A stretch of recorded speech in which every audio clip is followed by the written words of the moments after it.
Today I'd like to talk a little bit about shame and what happens when we don't think that we're good enough.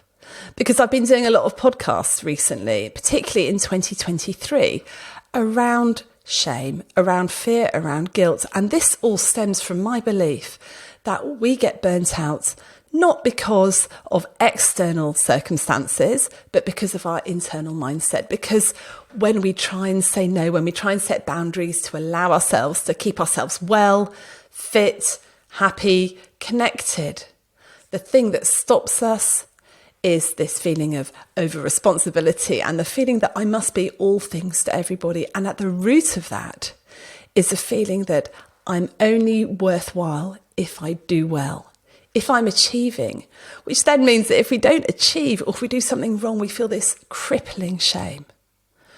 And if you want to hear a little bit more about my ideas on why it's so difficult to say no, on shame, on guilt, then have a listen to some of the quick tip episodes we did last year. But this year, I'd like to explore this theme of shame a little bit more because it's very complicated. It's very multifactorial. It's got lots of causes. It's got lots of manifestations. And I think that we're going to keep getting stuck and keep self-sabotaging until we really get to the bottom of it, of why we feel so much shame and what we can do about it. Now, I would love to tell you that there was one really easy, really simple solution, and there isn't. I've looked around a lot at this. I think we need to look at a lot of different things. I think I have quite a lot of secret shame. Actually, it's not that secret. It's probably on the surface quite a lot of the time. And the reason I realised this was I was at a conference last September, when I was really feeling very burnt out. We'd had lots of things that had gone wrong in the year. There'd been a lot of pressure and I hadn't been looking after myself. I'll be talking about that in a separate episode. But during this conference, I attended a workshop on identity and personality. And the person leading the workshop said to us, right, I'd like you to imagine that you are a bottle of pop. What would it say on the bottle? How would somebody describe you in one sentence? And the first thought that popped into my head was take in small doses only. And when I wrote that down, I looked at it and thought, goodness me, how come that's below the surface? Rather than all the good things that people say about me, rather than thinking about the people that love me and why they love me, why is the first thing that I come to? Take in small doses. Because I think that in society we have this idea that you only feel shame if you've been bad, if you've been immoral or done something wrong. But the reality is, a lot of us feel shame when our actions clash with our deeply held values. And a lot of the time, our actions have to clash with some of our deeply held values. Because if our deeply held values are, I will always be there for everybody and help everybody out, what happens when you can't? Or, I must be kind all the time and self-sacrifice so that that person is okay. Well, what happens when we have reached the end of our tether and we've got nothing left to give? And if our value is, I always put other people first, then we can never say no to anything. We end up just being at everybody's beck and call, serving their wants rather than their needs, and feeling really bad when we ever express our own needs. So actually, my idea is that shame is not related to us being bad or morally wrong. It's actually related to these unrealistic expectations that we have, that we must always be perfect. And this has been sustained for a lot of our lives by this thought that I am what I do, I am what I achieve. And for people in healthcare, particularly people who are high achieving and have been like that all their life, this thing that you are known by what you achieve, by what you do, by how good you are, means that whenever we don't measure up to this theoretical stage and this theoretical attainment, that we feel really bad. And it means that if we make any silly mistakes, any human mistakes that everybody makes, we beat ourselves up about it as if we've done something morally very, very wrong. Let alone the fact that many of us are experiencing moral injury at the moment because we can't look after our patients in the way that we wanted to, because the resources aren't there. It's out of our control. But we take all that on, and consequently we feel that we are bad, that we have done something wrong, and that leads directly to shame. You see, shame is all about the fact that we are not good enough. And that is directly related to the thought that I am not enough. So when I went back to that thought about taking small doses only, what did that mean? That meant that I felt that I was too much for people, that there was something defective in me, that if people spent too much time with me, they'd get sick of me, they'd get tired of me, that I would overwhelm them. Toxic, right? If I've got that buried deep down. And that got me thinking, well, why do I think like that? What on earth has caused me to think about that? You know, I know that people listen to the podcast. I know that people like to come and hear me speak. So why am I thinking people only like me in small doses? But then I look back to when I was a child and some of the things that were said to me when I was a child. I was quite impulsive. I have ADHD, so, you know, I was always on the go. I like to have fun. I can be quite loud. I can be quite extrovert. And the people that didn't like that often criticised me. They called me tactless, which, yes, I can be tactless. And I was very tactless as a child. Of course you are. Children are tactless, right? And as a teenager, I learned that you can't just blurt out everything that comes into your head. But I've taken that criticism with me, that thought that I can be tactless and hurt people a lot. But when I actually look for the evidence of that right now, I don't really see it. I grew up in a very lovely family, but it's fair to say that busyness was a badge of honour. We all achieved a lot. All my uncles and aunts were very high achieving, and we were described and judged by what we'd achieved and how busy we were. And this Protestant work ethic was very, very strong, which meant that when I became a junior doctor and I was working all hours God sends and I wasn't enjoying it, I thought there was something wrong with me, that I had failed in some way. And when I started looking around to do a bit of a career change, I felt a deep sense of shame that maybe it was because I couldn't hack it. I wasn't good enough. I wasn't achieving enough, even though the evidence was totally to the contrary. I'd achieved a great deal and I was still achieving. It's just I wasn't enjoying it. We've had these very, very difficult stories ingrained in us from an early age. And unfortunately, in our work at the moment, there's nothing that changes that. There's nothing that says, actually, you know what, there's a different way to be. There's a different way to feel. The problem with this is that if we are motivated by shame, by the feeling that we are not good enough, it means that we spend our whole lives trying to prove that we are enough. But shame is never satisfied. We can never achieve enough to make ourselves feel that we're okay. And even when we get to the next ladder, when we get to the next version of our job, when we're promoted, there are still loads of things that we're going to muck up on and get wrong. And then we will beat ourselves up. We will see all the negative stuff that we've done wrong, all the mistakes we've made, all the times we haven't acted at our best versus the times when we've done really, really well. And this makes us work even harder. It keeps us up at night. It makes it impossible to say no to anybody. But if we get this right, if we're able to recognise and name those shame stories that go on, it frees us up, doesn't it? No longer are we a slave to what other people think, how much I achieve, how good I am and how much I have. We start to think about, actually, who do I want to be? What do I enjoy? What do I love doing? And we can start to loosen the hold that shame has on us. And actually, if that happens, we'll actually be nicer to be around. We'll be a better parent, a better colleague. If you can get away from this guilt and the shame that we're not good enough, that we are not enough, you'll be freed up to actually look at the real issues, to do the things that really are in your zone of genius and say no to the things that really don't serve you or other people very well. But this is easier said than done. And I'd love to say that there was some magic wand that you could wave to just get rid of all the shame just like that. And I know that that doesn't happen. And everything I've been exploring recently has been different takes on how we can start to change our mindset in order to get away from these shame stories that we tell ourselves. And I'm doing some therapy at the moment, and that's really helpful. Particularly, it's helpful in recognizing when these stories pop into my brain. Now, in that workshop, that was, quite a big realization for me. But I realized that there are little ones, little versions of that going around my head most days, if I'm honest. But I'm getting there.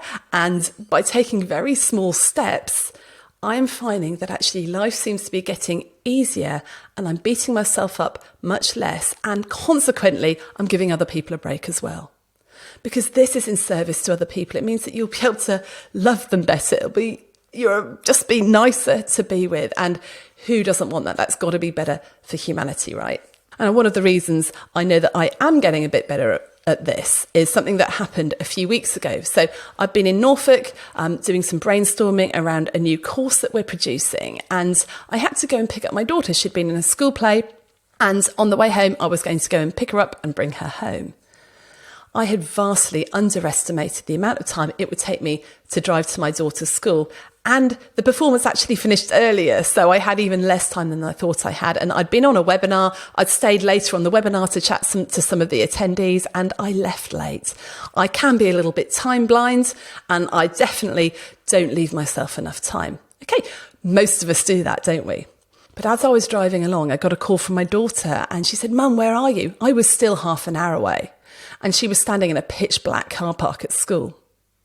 You can imagine how I felt. I felt utterly awful. My initial thoughts were, what have you done? You are such a dreadful mother. How could you leave your daughter in a car park like that? This is awful. Nobody else would do that. You're so terrible. And you can imagine the sort of things I was saying to myself. Now, before everyone gets really worried, we sorted it out. She went back to the school. She sat with a teacher in an office until I was able to get there. So she was safe. So part of my worry, yes, was for her safety and making sure she was okay. But once I knew she was okay, what then happened? I kept ruminating about it. The stories got even worse. I thought to myself, I can't possibly phone my other half. He'll be really annoyed with me and he'll criticise me and tell me I should have left earlier, even though I was criticising myself and I knew I should have left earlier. So I started feeling really, really defensive about it. Because that's the interesting thing about shame, isn't it? When we know we've mucked up or made a mistake or been less than perfect, we don't go, oh yeah, oh my goodness, I just mucked up. We dig in, we entrench our position, and we get really defensive and we start explaining it away and telling other people why, in fact, we are right, even though we know full well that we've done something wrong. It's weird, isn't it? It's a sort of self-protectionism that we have. Whereas just owning it and going, yeah, absolutely, I effed up there. I'm completely wrong. I'm really sorry. Oh my goodness, how freeing is that? Anyway, I'm driving along, it's howling wind, howling gale, and I've got my foot down to try and get there on time. First of all, I think, well, this is ridiculous. I'm not going to kill myself by trying to get there on time. And I thought, okay, what do I know about this? What's my therapist told me? What have I learned through all these podcasts about how to get out of this shame spiral that I'm just in now, telling myself I'm such an awful mother, and I've always been like this, and why couldn't I just got away on time, etc., etc. Well, I started to remember some of the tips and the techniques, and I'd just like to share them with you now, just in case it's helpful for you when you start to get yourself in a bit of a shame spiral. So I've attached it to the word shame because it's easier to remember. First of all, share it with other people. Brené Brown says that if you get shame out into the open, it just cuts it off at the knees. That's why you feel so much better telling someone about a mistake you've made, fessing up to it, and all just going, oh, look, that happened, I'm sorry, or even having a laugh about it. It's so, so important. And I remember a podcast I did a while back about the second victim. We had a GP registrar on, and she had an incident where one of her patients died by suicide. She felt awful about it. And it wasn't until she'd shared it with other people and someone said, you know what, that happened to me, that she started to feel better about it. We need to know that other people have experienced the same. We need to get it out there. So the first thing I did, I phoned my other half, who actually already knew about it because my daughter had phoned him. And I said, I'm really sorry. I absolutely mucked up. I'm feeling really ashamed of myself. I should have done this, that and the other. And did he berate me about it? No. He realised how bad I was feeling about it. He said, don't worry, we'll get it sorted. And immediately I started to feel better. So share it with other people. You'll feel a huge burden lift, and also you can then brainstorm solutions if you need to. So H stands for hang out with useless friends. Now, there's a reason I say this. I was listening to a podcast and they were talking about very rich, very powerful people often find it difficult to find people who are unbiased, who have really good intentions towards them, who don't need anything from them. So often, if you're talking to colleagues, work colleagues, even if they're friends, they have a bit of a vested interest in you covering the rota and you being there to do that surgery. But your useless friends don't really need anything from you. They don't want you to give them money. You can't promote them at work. You can't cover any of their work. So they can give you their unbiased opinion. So when you do share that thing that you've done wrong, that mistake, boy, they can help really put it into perspective and just say, look, I don't know what you're so worried about. And of course, anybody does that. Yeah, I can see that. And that can be really, really helpful. The other reason why useless friends are helpful is they love you for all sorts of different things. And that really helps with identity, which I'm going to come on to in a minute. The next thing is, how can you get out of these shame spirals? Well, getting to a place where you're experiencing things that are beyond yourself is really, really helpful. Now, as I was driving down those cold, blustery winter roads in Norfolk, I was watching the trees shedding all their leaves. It was beautiful colours. I was watching the rain coming down. I was like, actually, this storm is really big. I'm this insignificant little blob moving through this storm. It's not just all about me, whether I'm a good mother, whether I'm a bad mother. There's so much beyond this. So if you can get out into nature, look at a sunset, experience beauty, and just see that there is something beyond this small problem that you've got or this thing that you're obsessing about, that can be really great because it helps get you some perspective. So we've looked at share things with other people. It cuts shame off at the knees.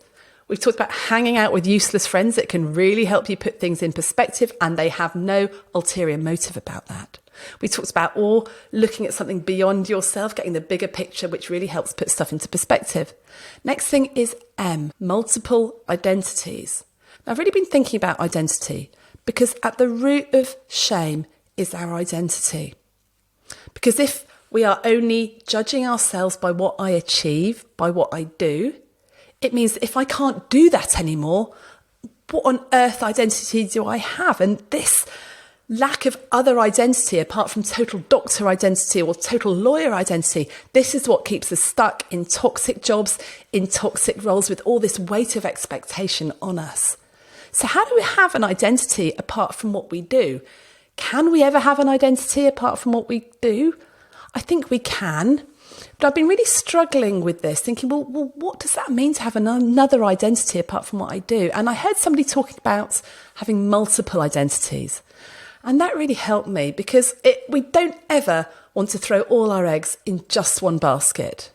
And you might be someone that's maybe got your eggs in two baskets. So total doctor identity and total mother identity or total father identity. And that means that if anything's going wrong in one of those areas of your life, that's really tough. That's like half of your personality just crumbling right there. But what if you have lots of different identities? And if you start to list some of the things that you are to different people, I'm a bad tennis player, I am a mother, I'm a partner, I am a gardener, I'm a podcaster, I'm a speaker, I'm a manager, I'm a friend. There's lots of different identities there. And we all act slightly differently depending on what identity we're in. And the idea is that if you can shift between these different identities and have as many as possible so you're not fully identified with just one, it'll be a lot easier because, yes, I may have mucked up there in the mother identity bit. That's not what I wanted to do. That's not the sort of mother I wanted to be. But you know what? That hasn't changed my identity as a speaker or a podcaster or a friend. It just means I made a mistake in that area. And it means that the mistakes we make aren't so all-consuming to our whole life. So multiple identities can be really, really helpful in this. And also, if you want to make any changes in your life, this holding on really tightly to particular identities, that is the thing that's going to stop you. Because it's scary to lose an identity that we've been clinging on tightly to all our lives. And finally, E. E stands for empathy and understanding, and that is towards ourselves. Is it possible to be empathetic to ourselves when we already know how we feel? Well, I think in a way, yes. Because I think a lot of the time we're feeling the way we're feeling, and that's false because it's our amygdala telling us there's a threat. So I was feeling absolutely dreadful about leaving my daughter stranded because my amygdala was going, threat, threat, threat, threat to your family, you're dreadful, do something about it. If I look at what led up to that, it's stuff I do all the time, being a bit time blind, letting things run over a bit, not quite leaving enough time. None of them are dreadful in themselves. They'd all conspired to cause a problem for my daughter.